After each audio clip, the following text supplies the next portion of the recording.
अस्सलाम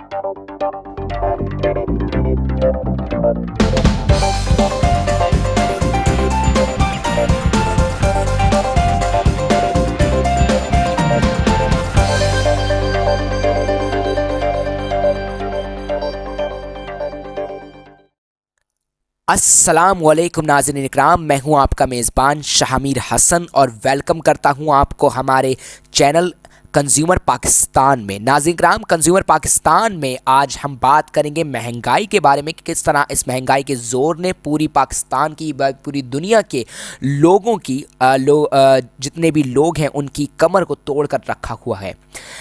अगर आप देखें तो सितंबर में और कुछ महीनों पहले यानी जब कोरोना वायरस भी था तब पाकिस्तान की मईशत को इतना नुकसान नहीं पहुंचा था।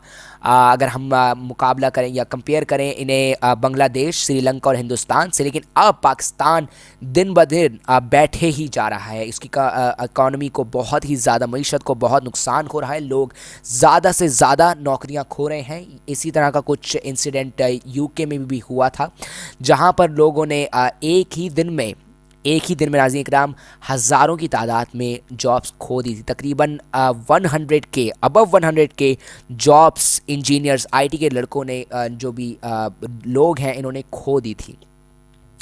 तो नाज़रीन इकराम, बात करते हैं पाकिस्तान की, क्योंकि वो जो कंट्रीज़ हैं वो पहले से बहुत ज़्यादा रिच हैं। एक अलग मयार है उन कंट्रीज़ का, हमारी भी कंट्री का अपना मयार है, लेकिन हमें क्रिटिसाइज़ करना चाहिए उन चीज़ों को जिनसे हमारे मुल्क को नुकसान है और जो ख़िलाफ़ है माशरे के, जो बुरी हैं, उनको हमें क्रिटिसाइज़ करना चाहिए और जिससे हमारी आवाम को नुकसान है। तो बात करते हैं महंगाई के बारे में। मैं आपको महंगाई के बारे में बताता चलूँ कि कुछ ही दिनों पहले एक हमारे हाथ खबर लगी थी महंगाई के बारे में, उसके मुतालिक हम आज बात करते चलें।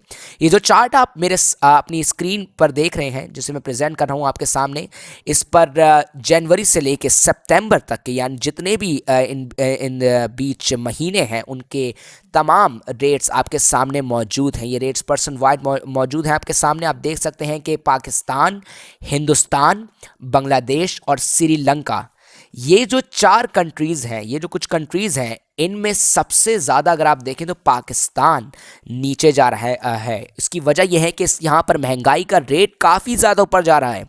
अगर आप देखें जनवरी के हिसाब से यहाँ पर 14.6 था पाकिस्तान में और हिंदुस्तान में 7.59, यानी पाकिस्तान 2 गुना आगे रहा हिंदुस्तान से जनवरी के महीने में।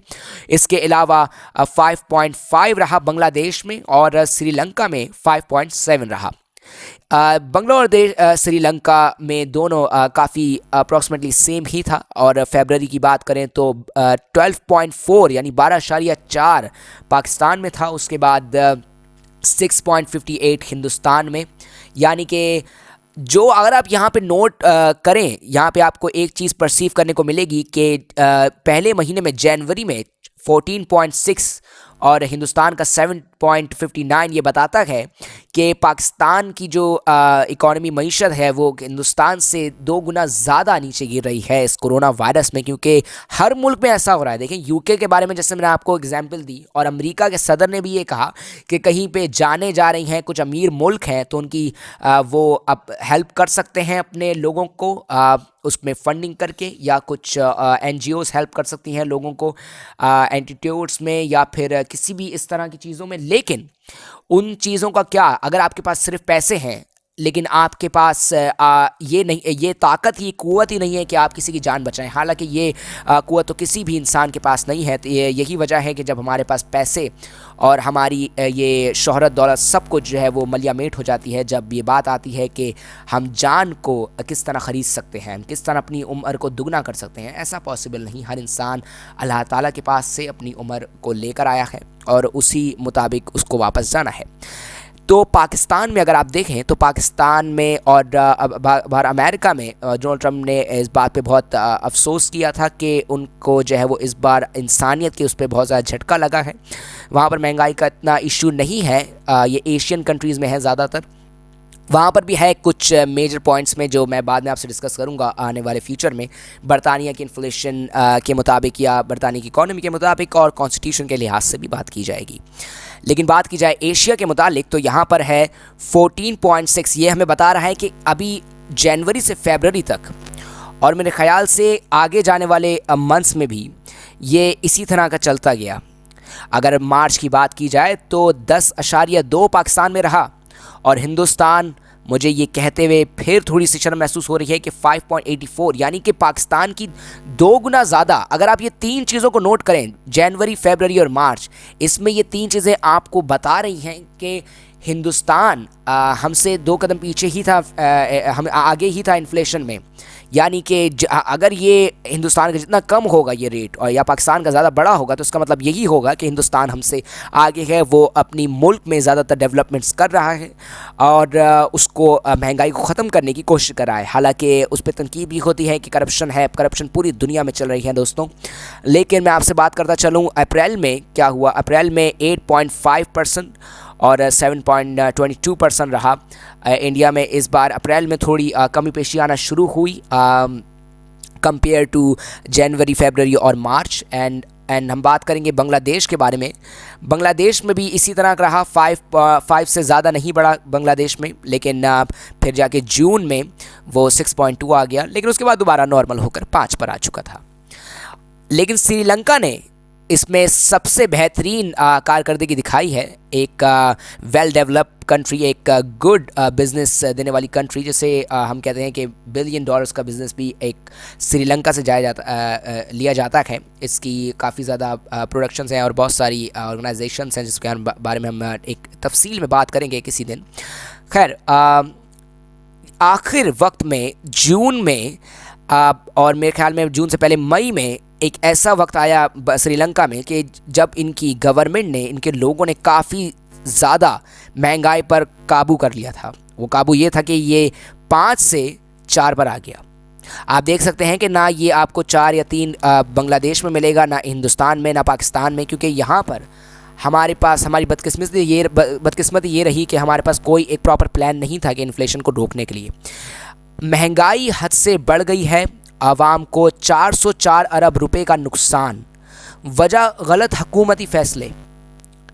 क्या वजह हो सकती है? क्या गलत हुकूमती फ़ैसले हो सकते हैं? महंगी चीनी की फ़रोख्त से 184 बिलियन का नुकसान हो चुका है।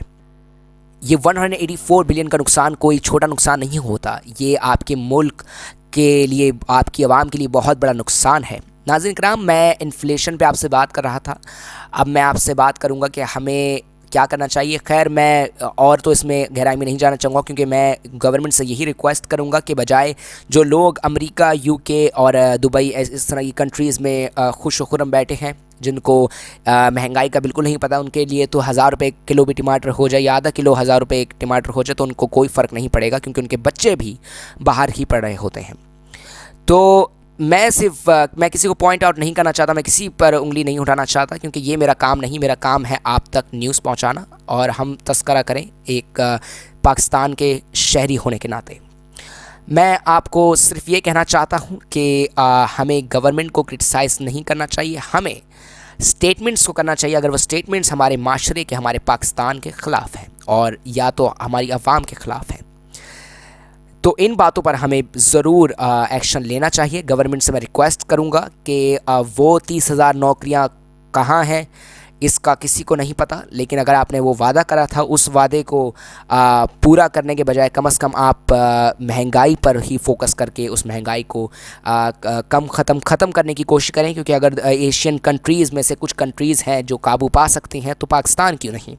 पाकिस्तान स्पोर्ट्स में आगे है, पाकिस्तान काफ़ी ऐसी चीज़ें हैं जिनमें आगे है। बिज़नेस में भी पाकिस्तान एक बेहतरीन कौम साबित हो रहा है पूरी दुनिया में।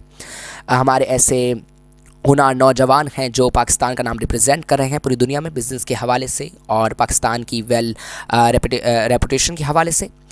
तो नाज़रीन किराम, ये मैं चार्ट आपके सामने शेयर करना चाहता था और गवर्नमेंट से हमारी यही रिक्वेस्ट रहेगी कि हमारे मुल्क को जितनी जल्दी हो सके, हमारी आवाम को इस इन्फ्लेशन से ज़रूर छुटकारा दिलाया जाए।